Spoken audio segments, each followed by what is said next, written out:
Endi ismim Tursun bo'ldi. Bovdingning sarayida aylanib yuratdim. Mas'alasdek harakatlarim qo'llashmaydi.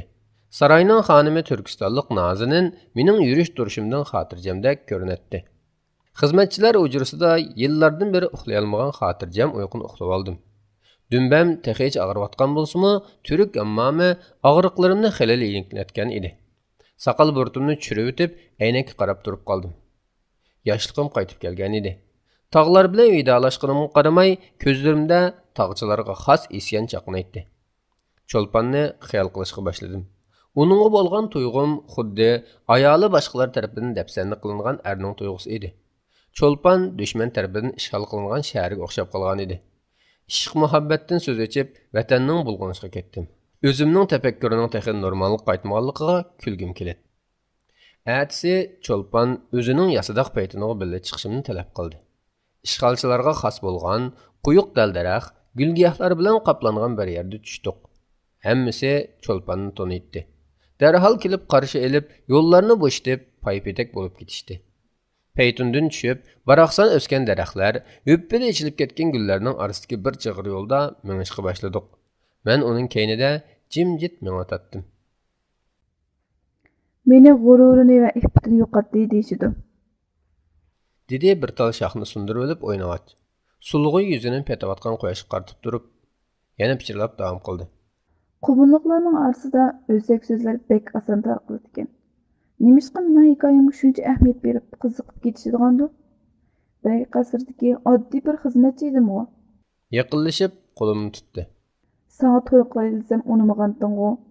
Bu chaqda safar vaqti edi. O'limning bo'sog'isiga kelib qolgan edik. Achchiq kulib qo'ydi. O'limning bo'sog'isi emas biz.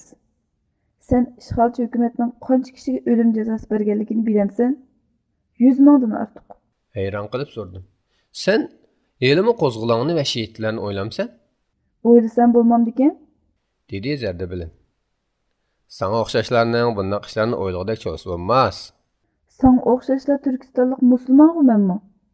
Yana sukut hukm surishga boshladi. Sovuq shamol chiqyotdi.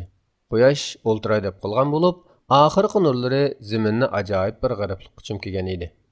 Yiroqdan ko'rinib turgan masjid munarlari hayvatini saqlab tik turayotgan bo'lsa-mu, qadimiy kuyga tankash qilayotgandek muңlanib qolgan edi. Masjid gumbazlari xuddi men bir kuni hayvonot bog'chasida ko'rib qolgan toshbaqaga o'xshash uxlayotgandek edi. Zamonaviy binolar biz tarixchilik qildigan tog' bag'arlariga o'xshash qator-qator tizilishib turardi. Ammo shuncha ma'nisiz.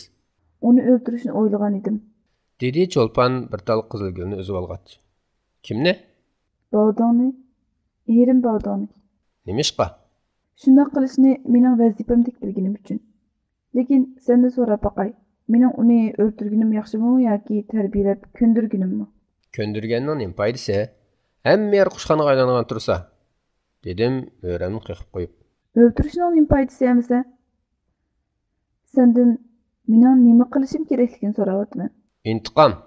Lekin men uni ko'ndirish orqali texmi ko'p foydaga erishdim. Xonim, dushmanning na aytgan gaplariga, na qilgan yaxshiliklarga ishongil bo'lmaydi.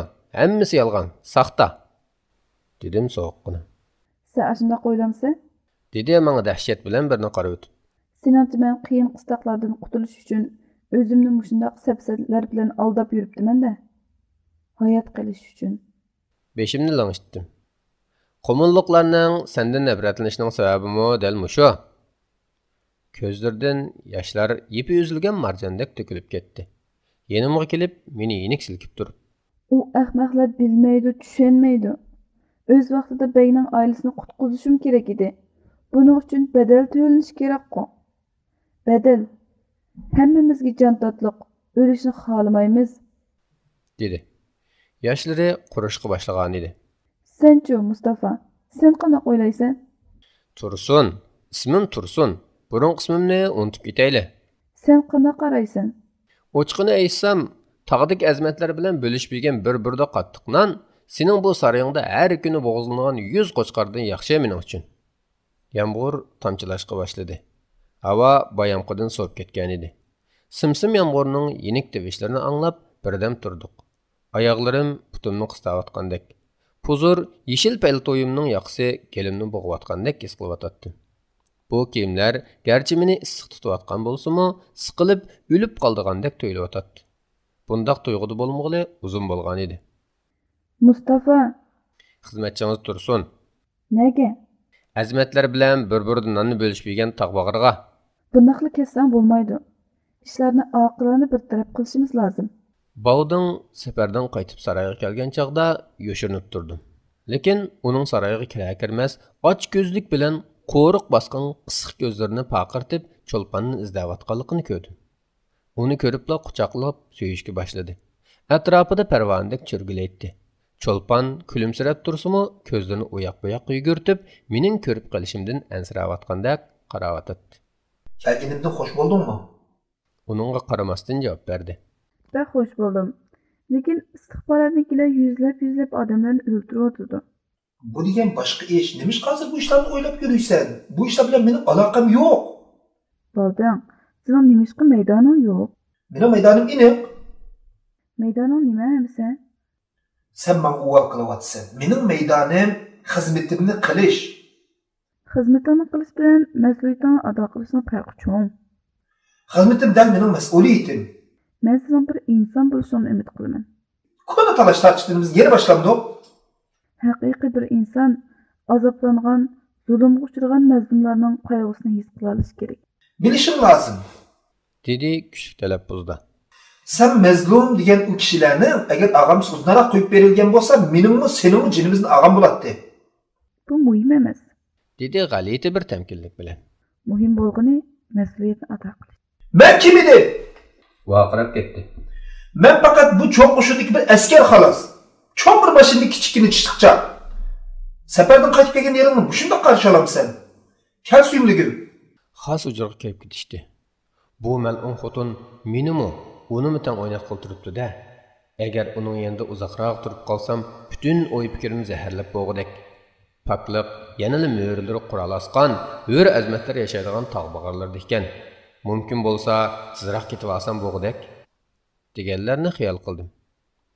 Tushlik tomoq vaqtida Bauding menga boshdan oyoq bir qarab o'tib, Yangi xizmatchi mushushimi? dedi. Ha. Nayt ishchan, ishiga sodiq biri. Sen nalik? Ismim Tursun, 6 oylik.